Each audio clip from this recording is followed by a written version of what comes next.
think it's time to blow this scene. Get everybody in the stuff together. Okay, 3, 2, 1, let's jam. Bonjour à toutes et à tous, bienvenue pour ce nouvel épisode de Coffee Shot et aujourd'hui j'ai la chance de recevoir Marie de La Françoise AM qui vient nous partager un peu son expérience, sa vision de l'ESG. Bonjour Marie. Bonjour Paul. Bah écoute, on va rentrer dans le vif du sujet, on n'a que 15 minutes comme d'habitude. Du coup, explique-nous un petit peu ton parcours, comment tu en es venu à t'intéresser à l'extra-financier, comment est arrivé vocation, parcours naturel, enfin dis-nous tout. Je me suis tout de suite dirigée vers la gestion d'actifs, sur vraiment l'accroche gestion. Mais il se trouve que ma première expérience, c'était dans une entreprise qui était très engagée. Alors, une entreprise anglo-saxonne, très engagée sur la partie equity, donc dans le dialogue avec les entreprises, puisqu'ils investissaient dans les pays émergents. Donc, il y avait beaucoup de sujets qui n'étaient pas forcément adressés par les entreprises sur les rapports financiers et du coup, qui généraient ce dialogue, ce qui a ouvert évidemment un peu les horizons. Et 6 mois plus tard, je rejoignis un desk crédit et du coup, je me positionne sur la classe d'actifs obligataires qui est un peu la prise de ma carrière, mais mutuellement, une requête d'un client. Donc, on était avant la COP, 2013 ou 2014, où un client voulait transformer sa façon d'allouer son portefeuille obligataire, entreprise, vers le changement climatique. Donc, il nous a posé la question. Là, et il ne voulait pas le faire au travers des obligations vertes, puisque le marché à l'époque n'était pas assez profond pour ce qu'il cherchait à atteindre. Il n'y avait pas d'expertise. Personne n'avait vraiment réfléchi à la question. Donc, je me suis tout de suite positionnée parce que je trouvais ça fascinant et d'un coup, ça ouvrait des portes énormes de possibles en termes d'impact, tout simplement, à mon échelle, à ma petite échelle. Et donc là, j'ai commencé à réfléchir à la question qui s'est traduite par évidemment un client content, d'autres clients contents. Et surtout, vu qu'on était à l'époque, j'étais dans un gros asset manager britannique qui avait qui participait beaucoup à des consultations du gouvernement, consultations business.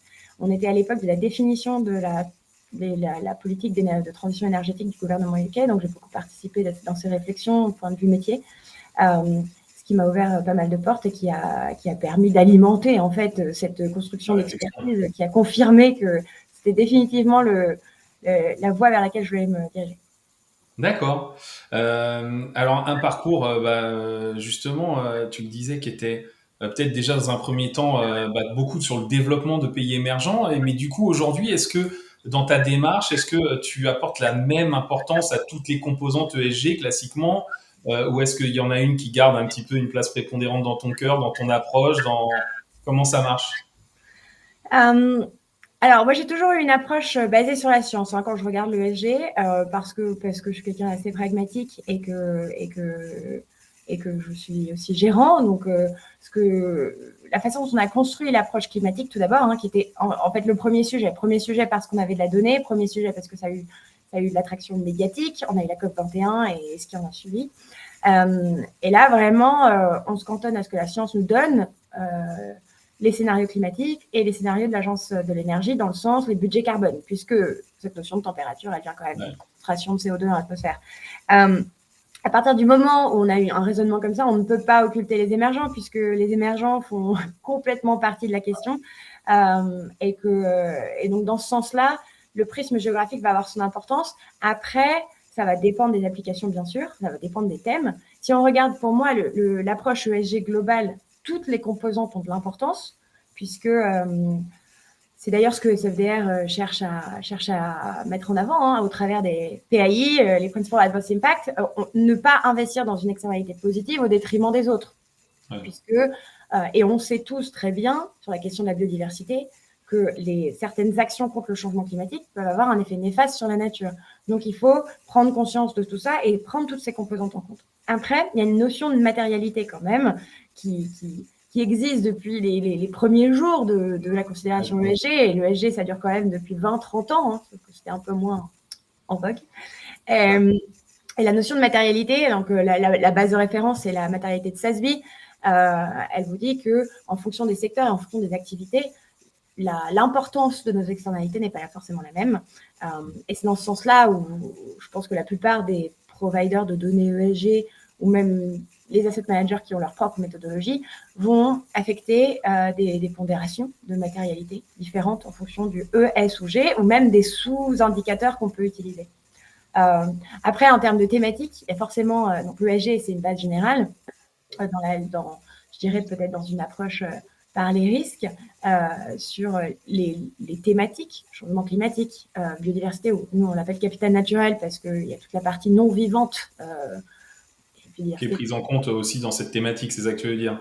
Exactement, et ces thématiques-là, on peut avoir des goûts personnels. Moi, je sais que la notion de la nature et de l'environnement me tient particulièrement à cœur, mais en soi, on a développé toutes les thématiques avec bon sens et surtout en connaissance du fait que certains process d'activité humaine vont avoir plus ou moins d'impact sur la société ou sur notre environnement. Et ce qui compte ici, c'est pas le prisme émotionnel, c'est plutôt faire les choses avec intégrité en fonction de la thématique qu'on essaie d'adresser. C'est une démarche qui te ressemble. Tu nous as dit au début, pragmatisme. Bon, bah voilà, on est dedans, quoi. C'est une approche hyper pragmatique de traiter les choses dans l'ordre, globalement, par le bon sens. Mais alors, le pragmatisme, ça n'empêche pas de faire des boulettes. Donc, ma question préférée, c'est si tu avais une boulette à partager avec nous, quelle a été la boulette que tu as faite? Quelle a été la boulette que tu as croisée? Alors déjà, je suis quelqu'un d'hyper optimiste et j'ai tendance à vite oublier les boulettes.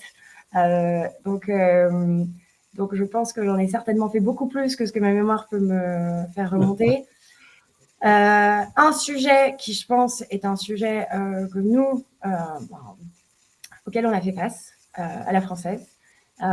Mais ça vaut pour la plupart des asset managers que je connais, je pense, avec des niveaux de boulettes différentes certainement.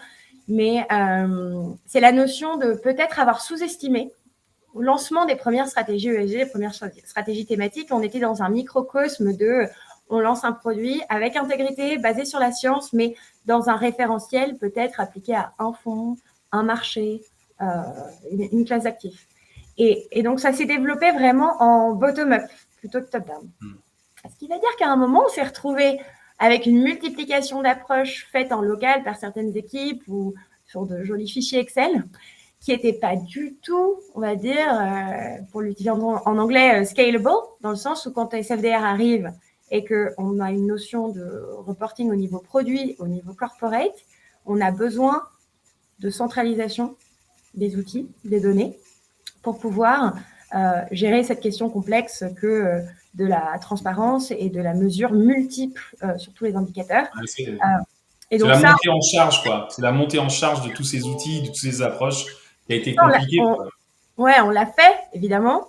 Mais je pense que si on l'avait vu venir en amont, on l'aurait dès le départ construit de manière à ce que ce soit une infrastructure flexible et on se serait peut-être évité le stress de « Ok, faut tout transitionner maintenant, tout dans les outils ».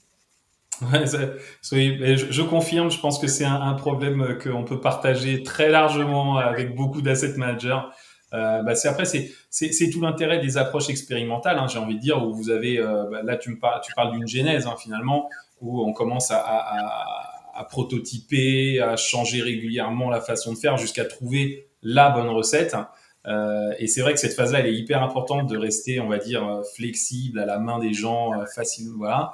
Et après, c'est tout le contraire d'une démarche un peu plus industrielle, j'ai envie de dire, qui apporte de la robustesse, mais qui du coup est beaucoup moins flexible. Et donc c'est vrai que cette bascule d'un monde à l'autre, déjà faut savoir la voir venir, et après faut savoir l'opérer. Et je pense que tu n'es pas la seule à avoir fait une boulette sur ce sujet-là. Et alors, du coup, pendant ta réponse précédente, tu parlais de différents fonds thématiques à la française, de différentes approches, etc. Alors, j'ai tendance à demander, est-ce qu'il y a une spécificité dans la démarche à retenir, en fait, hein, quelle est la spécificité de ta démarche ou de la démarche de la française? Est-ce que c'est justement d'avoir cloisonné ça sous forme de thématique? Qu'est-ce que ce serait la spécificité? Ouais, j'ai pas précisé, je parle de la française, mais je parle de la française asset management. Moi, je suis sur la partie côté, pas sur la partie immobilière. Et ce qu'il faut retenir, c'est que, comme je vous le décrivais, on a construit chaque méthodologie. Déjà, on a tout développé en interne au maximum. On n'a pas pris la solution facile, je dirais directe, On s'est dit, si jamais on alloue des ressources, on a une équipe qui fait de la recherche fondamentale, on a une équipe qui a le temps et l'espace de développer des expertises pour que justement on ait des expertises méthodologiques en fonction des thématiques. Et que ces thématiques, on puisse les déployer non seulement sur un produit, mais sur plusieurs produits. Et pour nous, la gamme phare, c'est notre gamme Carbon Impact. Donc, c'est une gamme sur la thématique du changement climatique on a lancé le premier fonds avant la COP21, justement, ce qui montre déjà notre engagement en tant qu'asset manager depuis qu'il s'est propagé à toutes nos classes d'actifs. Et ici, pour vous donner une illustration d'une approche propriétaire et basée sur la science, c'est qu'on a développé donc, ce qu'on appelle la LCT, Low Carbon Trajectory. Dans le cadre recommandé par le TCFD et de l'analyse qualitative qu'on en fait, plus toutes les données quantitatives qu'on récupère, on transforme la donnée soft, on va dire, l'engagement net zéro, ok, très bien, mais on le traduit en montant d'investissement, en changement du mix produit, en engagement du management au travers de sa structure de gouvernance, de rémunération, tout ce qu'on veut. Et en fait, on va projeter les émissions dans le futur en modélisant en fait le changement du mix produit qu'on pense réalisable à la vue des programmes d'investissement, et on le compare avec le scénario de référence, le budget carbone pour ce secteur. Ça, c'est un exemple au travers de cette stratégie qui vous montre que on pousse nos méthodologies internes pour qu'on puisse intégrer un maximum de savoir scientifique à l'intérieur d'une application financière. D'accord. Alors du coup, à la question, pour toi, qu'est-ce que ça va être l'avenir de l'extra-financier? C'est quoi? C'est que de plus en plus de mesures vont devenir scientifiques, contrôlables, vérifiables et quantifiables. C'est quoi ta vision? SFDR, c'est clairement une réglementation qui vise à ce que le monde de la finance soit déjà plus transparent, intègre au moins le l'ESG en basique, intègre tout ce suivi, cette mesure des indicateurs, de toutes les externalités. Alors, aujourd'hui, on est dans une phase à court terme qui est un peu délicate, un peu inconfortable. C'est-à-dire qu'on nous demande beaucoup d'informations qu'on n'a pas forcément, puisqu'on a un décalage de calendrier avec la même directive pour les corporates, les entreprises non financières. Donc ça, c'est pas très grave, c'est du court terme. Donc en attendant, ce qui se passe dans le paysage des asset managers, c'est d'une part peut-être une petite confusion, parce que jusqu'à présent, les interprétations des textes européens se font à l'échelle, on va dire, domestique, avec les régulateurs indépendants en France, au UK, etc., qui nous donnent des lignes de conduite. Mais encore une fois, la réglementation commence le 1er janvier. Donc, je pense qu'à court terme, il va y avoir peut-être des ajustements de fait sur le positionnement des fonds dans le paysage européen. À moyen terme, on peut espérer d'avoir plus de données corporate et du coup de pouvoir remonter les niveaux d'ambition qui sont mis dans les fonds 8 et 9. Et la grande question à moyen long terme pour moi, c'est est-ce que et tout ça va se débloquer une fois qu'on aura vu les préférences de durabilité des investisseurs particuliers un petit peu se traduire par des choix d'investissement, puisqu'ils seront dirigés par leur questionnaire vers certains fonds. Et la question là, c'est est-ce que l'investisseur aujourd'hui veut de la thématique très pure ou veut intégrer de la notion de transition? Puisqu'aujourd'hui, on est dans un cadre de réglementation qui vise à mobiliser les flux de capitaux vers la durabilité, vers les activités vertes ou sociales, etc. Mais la réalité de notre paysage économique, c'est que les entreprises sont en transition. Une partie est durable, une partie ne l'est pas encore. Et je pense que c'est ce qui va un petit peu déterminer comment va évoluer le paysage de fonds en France et en Europe. Avec la problématique de comment on arrive à quantifier cette évolution. Est-elle trop rapide, trop lente, etc. Et là, voilà, un débat magnifique. Bon, en tout cas, merci beaucoup Marie. On arrive au bout de ce coffee shot. Merci d'être venu partager un peu ta vision de notre matière, de l'extra-financier.